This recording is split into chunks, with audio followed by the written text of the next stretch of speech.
네, 방금 소개받은 로지솔의 ESG 경영기획실을 맡고 있는 박영학입니다.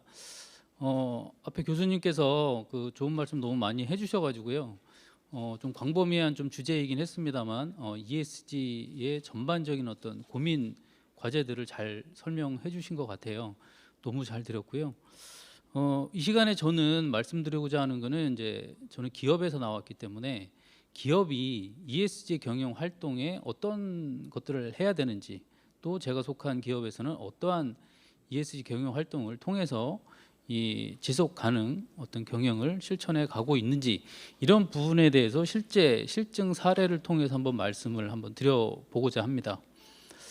참고로 이제 제가 저희 회사에 입사한 지가 한 25년 됐는데요. 제가 입사할 때 저희 회사 매출액이 한 200억대 정도 수준에 지나지 않았는데, 올해 저희가 이제 매출이 한 2조 원대 되는 그런 회사로, 그룹사 매출 규모로 이제 성장을 하게 됐는데, 가만히 생각을 해보면 이 뭐 매출 성장이 어떻게 성장을 했느냐라고 저도 이제 가만히 생각을 해보니까 지속 가능 경영에 어떤 DNA가 숨어 있지 않았을까라고 하는 그런 고민을 한번 하게 되더라고요. 그래서 이따도 잠깐 저희 이제 회사의 그 방향성을 한번 설명을 한번 드리겠지만, 여러분들도 뭐 저희 회사뿐만이 아니라 기업이 ESG 경영 활동에 어떠한 지속 가능성을 가지고 있는지에 대해서 한번 심도 있게 한번 같이 고민하는 그런 시간으로 함께 들어주셨으면 감사하겠습니다. 그럼 시작 한번 해보겠습니다. 본격적으로 말씀드리기 앞서 가지고 국내외 물류 ESG 경영 동향에 대해서 한번 설명을 한번 드려보고요. 그리고 이제 물류 ESG 경영 특성과 추진 전략에 대한 이제 국내 기업 또 해외 기업들은 어떻게 움직이고 있는지 한번 살펴보려고 합니다. 그리고 제가 앞서 조금 장황하게 말씀을 드렸던 그 로지솔의 ESG 경영 체계 가치 사슬이 어떻게 잡혀 있고 그 전략을 어떻게 풀어가는지에 대해서 한번 말씀을 드려보도록 하겠습니다. 그리고 마지막으로 개별 기업들이 어떠한 그 ESG 경영 활동에 있어서의 과제점을 공통된 어떤 주제로 가져가야 될지에 대한 이런 사항들을 한번 말씀을 드려보고자 합니다. 뭐 다들 잘 아시는 내용이니까 앞에는 조금 빨리 넘어가도록 하겠습니다. 코로나19에 맞물려 가지고 전 산업적으로 ESG가 기업의 필수 어떤 경영 전략으로 부상하고 있다라는 건 앞서서도 그 교수님께서 말씀을 해주셨고, 위드 포스트 코로나 시대에 ESG 경영 트렌드가 지금 현재 가속화되고 있는데, 뭐 하나씩 말씀을 한번 저희 같이 한번 나눠보면, 넷째로 뭐 순환경제, 뭐 아리백, 아까 EV백도 말씀해 주셨죠. 친환경 운송, 신재생에너지, 뭐 사회공헌활동, 개인정보보호 뭐부터 해가지고 거버넌스 측면에서의 내부 회계관리 강화, 기업 지배구조 공시 확대, 이런 것들을 국내외 기업들 또 관계기관들에서 회자되고 있는 그런 경영 트렌드라고 이렇게 말씀드릴 수가 있겠습니다. 그렇다면 왜 ESG가 이렇게 주요 경영 이슈로 계속 부상하고 있는지 뭐 다들 아시겠지만 결국은 한 가지인 것 같아요.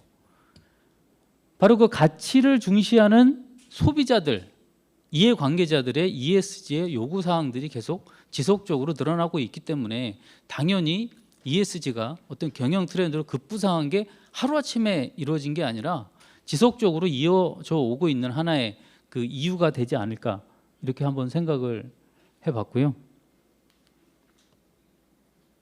이제 또 하나 말씀드리고 싶은 거는 글로벌 및 국내 시장에서 ESG 경영 도입에 대한 요구가 확산되고 있는 이런 상황들을 해외 주요 국가들에서는 뭐 세계적인 2050년 저탄소 발전 전략 뭐 이런 것들 수립을 하고 있고, 뭐 기후 이슈에 대응하기 위한 ESG의 논의 뭐 이런 것들이 계속 확산이 되고 있는 이런 추세를 볼 수가 있겠습니다. 글로벌 기업들에서는 뭐 친환경 제조, 인권 존중, ESG 경영 계획을 대외에 공표하고 이런 것들을 기업 가치와 평판의 어떤 향상의 기회로 활용하고자 노력들을 하고 있는 것이겠고요. 국내에서는 뭐 최근 아리백, 아까 EV백 뭐 이런 ESG 경영 선포를 하고 있고 ESG에 따른 전담 조직을 계속 만들어서 경영 활동을 하고 있는, 빠르게 확산하고 있는 이런 추세로 가고 있고, 정부에서는 뭐 ESG 경영 가이드라인과 이런 것들을 활성화시키고 중대재해처벌법을 시행을 하고 있는 이런 사회 보호 활동, 사회 약자층의 보호 활동들도 여러 분야에 있어서 시도를 하고 있는 것 같습니다. 글로벌 기업은 이미 어떤 그런 협력사의 강도 높은 ESG 경영을 요구하고 있고요. 국내 기업도 친환경 원료, 뭐 환경 인증, 노동 여건 등 이런 것들을 요구받는 사례가 계속 지속적으로 증가함으로써 ESG의 어떤 경영의 속도를 높이고자 하는 이슈 사항들이 일어나고 있는 것 같습니다. 물류 기업들은 그래서 자신과 거래하는 화주 기업, 뭐 직접적인 경영 어떤 ESG 경영 체계 도입 압력을 계속 받고 있고, 이런 것들이 다 연결되어 있기 때문에 다양한 물류 기업들로부터 동일한 요청을 받게 되고요. 이는 곧 ESG를 고려한 물류 체계 운영이 빠르게 확산될 것이라는 것을 시사하고 있습니다. 여기까지가 전반적인 어떤 ESG 경영 동향 이런 거에 대해서 뭐 다들 아시는 내용이지만 한번 같이 한번 공유를 해봤고요. 다음에는 글로벌 기업들, 국내 기업들 포함해서 어떠한 ESG 경영을 특성을 보이고 있고 추진 전략들을 구체적으로 실천하고 있는지에 대해서 한번 말씀을 한번 서로 나눠보도록 하겠습니다. 다들 아시는 뭐 기업들인데요. 국내의 굴지의 물류 기업들이죠. 롯데글로벌로지스틱스, CJ 대한통운, 한진, 현대글로비스, 이런 기업들은 특히 친환경 운송 수단, 업사이클링 등 환경 부분 이런 개선에 적극적으로 아주 투자를 하고 있는 그런 현상을 보이고 있습니다.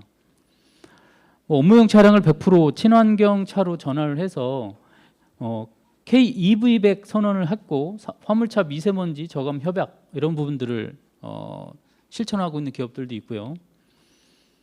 전기 하이브리드 택배 차량을 제주도에서 뭐 시범적으로 운영하는 이런 또 사례도 보이고 있습니다.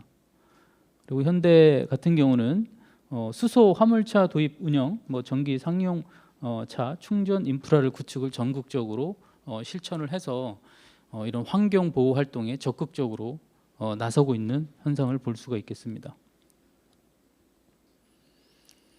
이런 측면들을 보면 단순 어떤 사회 환원 활동, 뭐 CSR이죠. CSR에서 벗어나서 사회 공유 가치를 계속 지속적으로 만들어내고 있고 그것을 공유하려고 하는 그런 활동들이라고 좀 보여지는데, 뭐 최근 강조되고 있는 어떤 이런 기업의 사회 책임 경영은 과거에 뭐 이윤을 그냥 단순하게 사회에 환원을 시킨다든가 이런 관점에서 벗어나서 이해관계자들한테 그런 것들을 어떻게 지속적으로 환원을 시키고 공유할 것이냐, 이런 부분들에 대해서 심도 있는 고민을 같이 하고 있는 것 같습니다. 이런 것들이 좀 넘어서서 보면 ESG 경영 활동의 어떤 하나의 토대가 된다고 볼 수가 있겠습니다.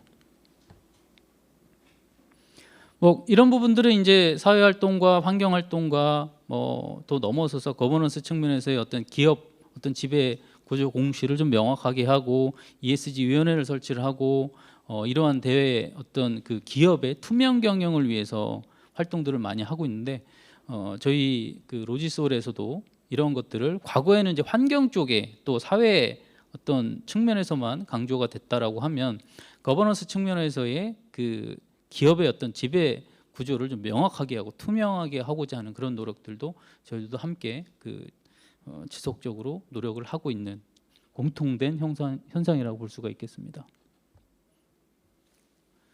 뭐 마찬가지 해외 쪽에서도 ESG 경영의 어떤 사례와 트렌드는 비슷한 어떤 방향으로 가고 있는데요. 뭐 아마존 같은 경우는 2019년에 기업으로서는 최초로 기후 서약에 서명을 했죠. 이렇게 흘러가고 있고, 페덱스 같은 경우는 2020년 중장기적인 어떤 탄소 계획을 발표함으로써 의지를 그 대내외적으로 표명을 했습니다. 뭐 DHL 같은 경우는 앞으로 10년간 총 70억 유로, 한화 한 9조 정도 투자를 해서 ESG 경영의 어떤 토대를 마련하겠다라고 하는 의지를 그 대내외에 계속 표명을 하고 있는 현상을 보시겠습니다. 결국은 ESG는 어떤 공급망 내에서의 서로 간의 역할을 또 명확히 하고, 물류 기업의 경우는 ESG가 생존을 판가름할 수 있는 중요한 열쇠가 될 수밖에 없다라는 거죠. 당연히 물류는 이 업종에서 어떠한 역할을 하고 있는지는 여기 모여 계시는 분들은 아마 물류다인들이시니까 저보다도 더 중요시하게만 생각을 하실 것 같아요. 그래서 물류 영역은 모든 산업에 있어서의 좀 혈관 같은 그런 역할을 수행을 하고 있기 때문에 그 혈관 하나하나를 연결을 해서 그 이해관계자들 간의 그런 가치를 서로 공유하고 쉐어할 수 있는 이런 시스템과 그런 사업 모델을 어떻게 만들어내느냐에 따라서 그 기업은 지속 가능 경영으로 갈 수 있느냐 없느냐, 이러한 어떤 기로에 서 있다고 좀 말씀드릴 수가 있을 것 같습니다. 참고로 물류 산업에서 ESG 추진 전략을 분야별로 조금 더 살펴보면은 경영층의 ESG에 대한 어떤 확실한 이해가 좀 필요하고요. 어떤 기업들을 보면 형식적으로 ESG 유엔 의견 설치를 하고 한다든가 이러한 관점보다는 정말 그 경영진에서 ESG에 대한 전체적인 가치 사슬을 만들어내고 그런 것들 단계적으로 추진하는 그런 결과물들을 어떻게 이 세부적으로 실천을 할 것이냐라고 하는 심도 있는 고민이 있는 기업과 없는 기업에 이 지속 가능 경영으로 가는 어떤 수준의 차이는 조금 틀린 것 같아요. 이런 점에 좀 주목을 좀 해야 될 것 같고요. 또 하주 기업들의 ESG 정책과 현안들을 명확히 이해하는 것이 필요합니다. 어떠한 서로 간의 공유 가치, 공유를 해야 되는 가치가 어떤 것들의 어떤 분야에서 고민이 되어질까라고 하는 그런 이해관계를 명확히 해야 될 필요가 있을 것 같고, 그 속에서 사업 모델을 만들어내고 창조가 돼야 될 것 같습니다. ESG를 추진할 수 있는 인력 확보도 당연히 필요할 것 같고요. 그런 어떤 ESG의 추진 실적과 성과에 대한 연관 단위 어떤 레포트, KPI 이런 것들이 명확해서 목표를 달성하고 가는 데에 좀 기업들은 중요할 것 같습니다.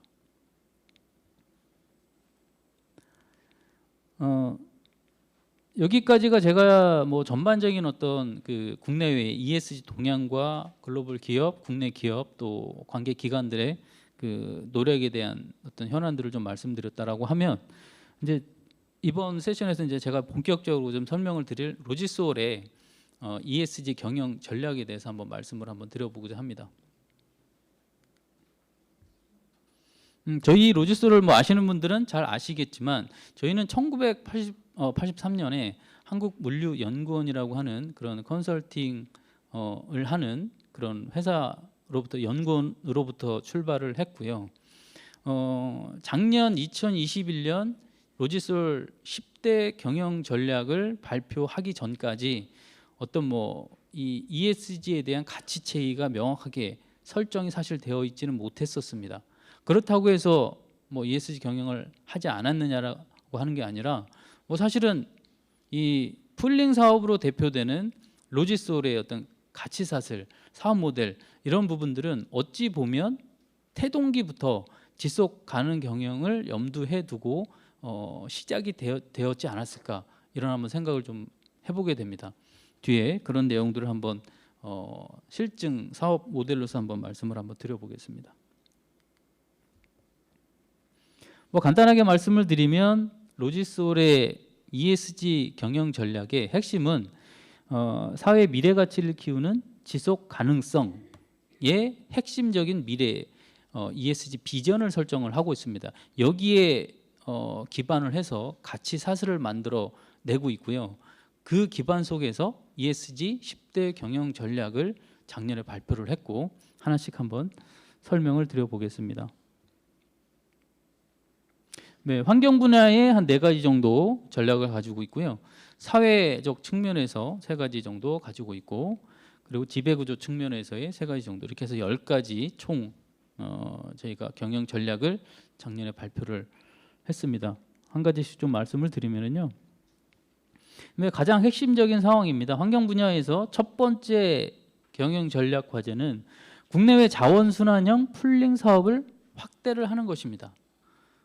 풀링이라고 하는 개념에 대해서 좀 시간을 두고 설명을 하고 싶은데 시간 관계상 개념적인 부분만 좀 설명을 드리고 넘어갈 텐데요. 어떤 풀링 사업의 환경 보호 효과라고 하는 것들은 그냥 간단하게 보시면 될 것 같아요. 공유를 통해서 낭비되는 요소들을 제거를 하고 이해관계자들 간에 쉐어하고 공유하고 나눈다라는 관점으로 보시면 되고요. 뭐 거기에 대표적인 사례가 파레트 풀 사업과 뭐 컨테이너 풀 사업 이런 것들이 확대된 로컬과 글로벌 간의 어떤 사업 연계성, 그로 인해서 나타내어지고 있는 추가적인 사업 모델 이런 것들과 연관지어서 한번 보시면 될 것 같고요.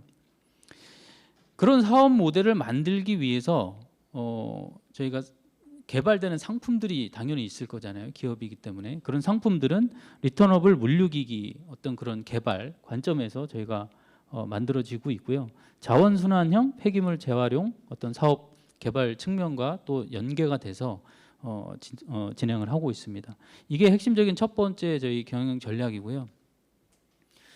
두 번째는 전 사업분에 걸쳐 가지고 친환경 소재를 사용을 하고 저탄소 에너지 중립을 실현하겠다라고 하는 게 로지솔의 어떤 경영 전략입니다.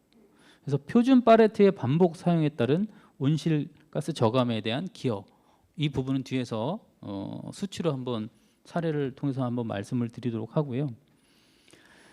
렌탈용 팔레트의 재생 투입 비율을 2026년까지 40%까지 확대를 해서 좀 노력을 하겠다, 환경 분야에 기여를 하겠다라고 하는 구체적인 계획도 있습니다.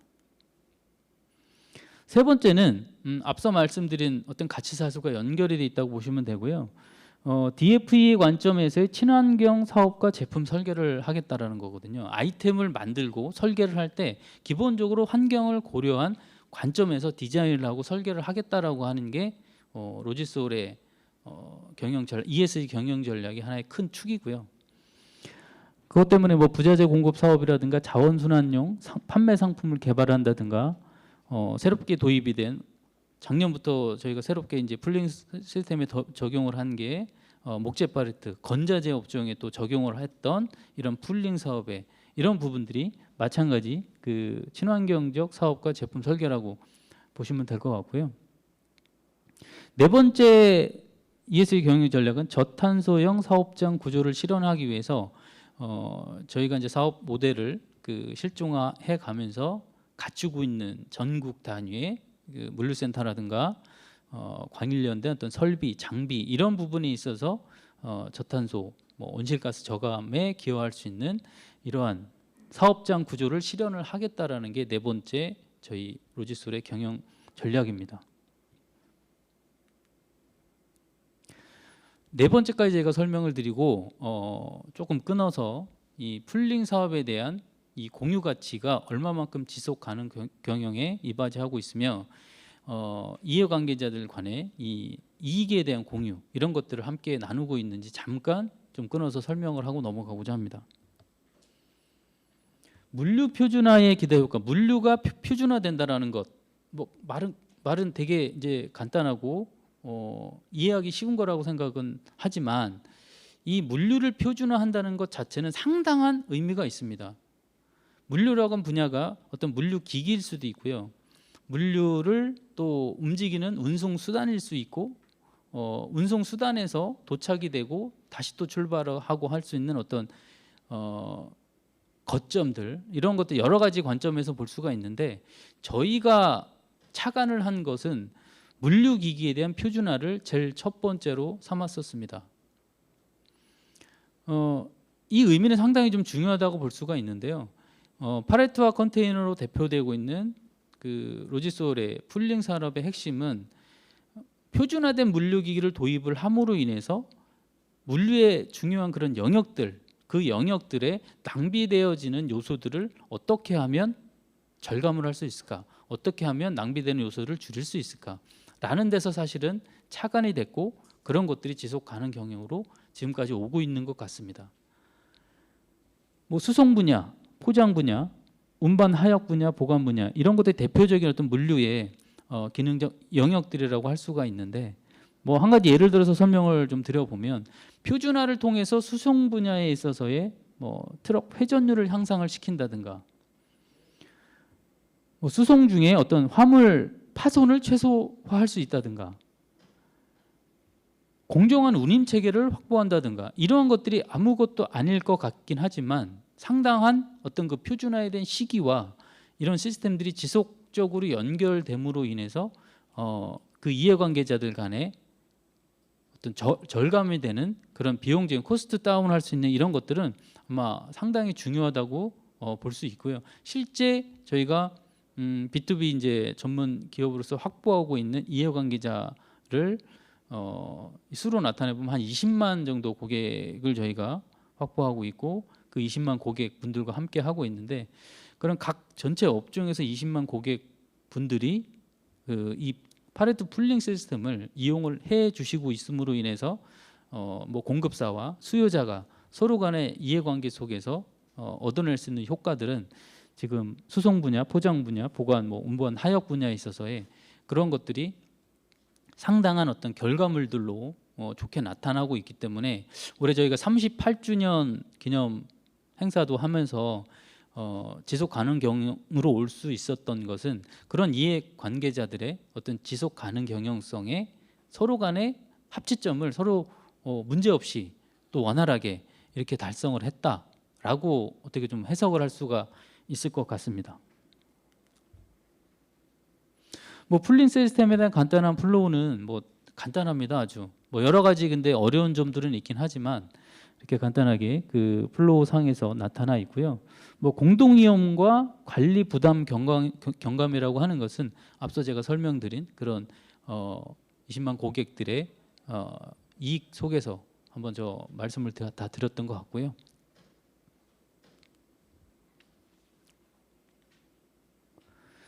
대표되는 사업 모델은 보시는 바와 같습니다. 파레토풀 시스템을 시작으로 해서 저희가 이해관계자들과 계속 노력을 하고 있고요. 컨테이너 풀 시스템 마찬가지로 그 중요한 분야에 있어서의 고객들을 저희가 계속 풀링 시스템으로 인해서 사업을 확대하고 있는 그런 상황이라고 볼 수가 있겠습니다. 이제 이 분야가 재밌는 좀 자료인데, 작년에 그 파레토 컨테이너 협회에서 이 파레토 풀링 컨테이너 풀링 시스템의 그런 그 저탄소 이런 저감의 효과에 어떤 영향을 미치는지에 대해서 한번 그 실증 데이터를 한번 만들어낸 자료가 있어서 한번 제가 소개를 해드리려고 하는데요. 먼저 파레토 반복 사용으로 인해서 온실가스 저감 효과에 따른 내용을 좀 수치로 좀 설명을 드리면, 연간 온실가스 그 저감량은 약 한 49만 톤 정도, 이산화탄소 배출량 이런 개념으로 봤을 때 이 정도의 효과가 나타나고 있고요. 그러한 것들을 코스트로 좀 환산을 해보면 한 126억 정도 절감한 효과가 지금 나타나고 있습니다. 그리고 컨테이너 풀 반복 사용 시에 온실가스의 저감에 따른 효과 마찬가지로 말씀을 드리면 마찬가지 그 온실가스 저감량은 한 45만 6천 톤 이 정도에 해당되는 수치이고 한 120억 정도에 해당하는 수치입니다. 이런 것들을 탄소 배출에 대한 그 어떤 나무를 심는 효과로 환산해 봤을 때는 또 재밌는 숫자가 나오는데, 소나무 한 7억 4,500만 그루를 뭐 이런 데이터는 많이 보셨죠. 그 ESG 요즘 너무 활동들을 많이 하는 기업들이 이 데이터로 수치로 나타내는 것들은 저도 좀 많이 봤는데, 저희가 그 효과로 한번 의뢰해서 협회를 통해서 그 제공받은 자료로서 한번 소개를 간단히 좀 해봤고요. 이 풀링 산업, 이 사업 시스템이 어떻게 확산이 되고 있는지에 대해서 업종별로 한번 표현을 해봤는데, 적용되고 있는 것은 상당히 많고요. 거의 대부분의 물자의 흐름이 발생을 하고 있는 업종에 대해서는 전부 다 적용을 하고 있습니다. 뭐 섬유업계부터 해서 석유화학업계, 식품업계, 뭐 유통, 또 비료업계까지, 또 제지업계, 건자재업계, 그리고 컨테이너풀 같은 경우는 농산물 사업 분야하고 자동차 업계, 뭐 전선업계까지, 뭐 전체 그 물자가 실물이 움직이는 이런 업종에 대해서는 전부 다 적용을 하고 있고요. 좀 재미있고 어려운 부분이긴 한데 재미있으면서도 어려운 분야이긴 한데 건자재 분야를 저희가 작년에 도전을 해서 지금까지 오고 있는데 이 분야는 상당히 어렵습니다. 건자재가 어떻게 움직이는지 그 시멘트와 그런 뭐 타일이라든가 그 건축 자재가 움직이는 수단으로도 이 물류기기가 쓰여지는데 뭐 공사 현장을 가보시면 아마 많이 보이실 거예요. 그 건자재가 놓여져 있는 모습들이. 그럼 거기 밑에 파레트가 목재 파레트가 저희 파레트로 이게 보이는데 막 부셔지고 또 막 없어지고 이런 현상들이 있는데 좀 안타까운 것은 다른 업종과 달리 건자재 업종은 상당히 좀 터프하다 보니까 이런 이해관계자들의 정보 공유가 제대로 잘 안 된다는 점, 그리고 이 공유 가치에 대한 어떤 이해 이런 것들이 그 고객분들에서 확실한 도움을 저희가 받고 있지 못하는, 또 그런 어떤 이 가치에 대한 이해관계가 서로 합치가 되지 않는 이런 문제들 때문에 상당히 좀 어려움을 겪고 있는데 뭐 좀 더 도전하고 노력하면 좀 확산이 되는데 좀 도움이 될 것 같습니다. 이런 것들은 이제 뭐 국내를 넘어서 글로벌로도 확장을 하고 있는 상황이고요. 플라스틱 팔레트 RRPP라고 해서 저희가 국내에 머무르지 않고 수입 수출을 하고 있는 국가 간에 움직이는 물자 이동에 대해서 이 팔레트 풀링 시스템을 글로벌적으로 적용하고 있는 그런 사업 모델이라고 할 수가 있고요. 접이식 IBC 폴드팩 또 접이식 컨테이너, 저 부분도 되게 좀 재미있는 이런 사업이긴 합니다만 폴드콘 이런 사업도 확대시켜 가면서 이 풀링 시스템을 국내에 머무르지 않고 국가 간에도 한번 성공을 시키기 위해서 노력을 하고 있습니다. 이것도 재미있는 그 사업 아이템인데 스마트 콜드 체인 다회용 수송 포장 물류기기입니다. 저희가 그 내부적으로는 콘 박스라고 이제 지칭해서 움직이고 있는데 네 가지 중요한 기능을 살펴보면 스마트한 온도 관리, 뭐 청결한 위생 관리, 그리고 뛰어난 물류 효율과 친환경 자원 순환, 이런 것들을 저희가 기치로 내세워서 이 공유 경제를 만들어가는 하나의 수단으로 또 런칭해가지고 움직이고 있는 사업 모델이라고 할 수가 있겠습니다.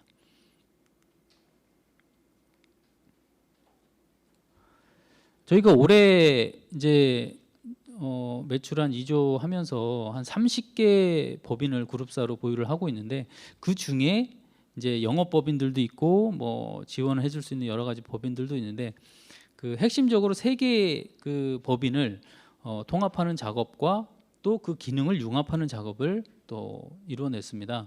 그래서 ACES라고 좀 명칭을 했는데요. Advanced Consulting Engineering System이라고 해서 ESG 관점의 미래 물류를 신기술과 신성장 동력을 발굴을 하고요. 또 지속적인 산업 안전 관리와 동반 성장을 위한 고객 맞춤형 컨설팅을 기반으로 해서 엔지니어링 솔루션의 설비 안전 보안에 IT 물류 시스템을 융합을 해가지고 고객에게 공유 어떤 가치를 제공해 줄 수 있는 솔루션을 조금 더 고도화시키는 이런 작업들을 실시를 하고 있습니다. 앞서 말씀드린 4가지 그 ESG 경영 전략에 대해서 말씀을 드렸고 한 6가지 남았는데 간단하게 또 말씀을 한번 드려보겠습니다. ESG 경영 활동을 위한 윤리 경영 시스템과 조직을 운영을 하고 있고요. 또 공정거래 협약을 통한 비즈니스 파트너와의 동반 성장, 그리고 ESG 평가 도입과 인증 취득을 위해서 지금 진행을 하고 있고, 거버넌스 측면에서의 어떤 그 저희가 기업을 투명하게 관리하고 어떤 지배 구조를 명확하게 하고 투명하게 하는 이런 이 관점 속에서도 계속 ESG의 그 노력을 추진하고 있다, 이렇게 말씀드릴 수가 있겠습니다.